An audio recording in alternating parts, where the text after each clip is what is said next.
অনুষ্ঠান বাড়ির তো দই রেসিপি দেখাইছি, তারপরে হচ্ছে আপনার মাছের রেসিপি দেখাইছি। আজকে দেখাই সবজি রেসিপি। এখানে ৩টা চুলা জ্বালাচ্ছে, একটা চুলায় যে মাছ ভাজা হচ্ছে, একটা চুলায় সবজি, আর আরেকটা চুলায় হচ্ছে দিয়েছে মাসকালের ডাল। তো এই সবজিটা আমি কাটাকাটির শটটা নিতে পারি নাই।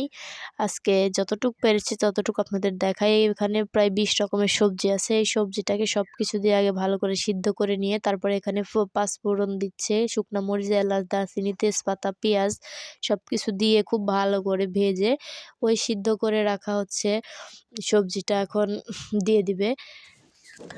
আর এই যে এই আঙ্কেলটা, ওনার হাতের রান্না অনেক সুস্বাদু। গ্রামের সবাই ওনাকে দিয়ে রান্না করে বড় বড় অনুষ্ঠানে। তারপরে তো সবজিটা ঢেলে দিয়েছে। আর এই সবজিটা কিন্তু অসাধারণ হয়। বাড়িতেও একদিন বানিয়ে খেয়ে দেখেছি। তারপরে এই তো সবজি দেখেন কত সুন্দর একটা কালার আসছে। এই তো সবজির ফাইনাল লুক। তো যতটুক পারলাম ততটুক আজকে দেখাইলাম। তো আজকে এই পর্যন্তই। সবাই ভালো থাকবেন। আল্লাহ হাফেজ।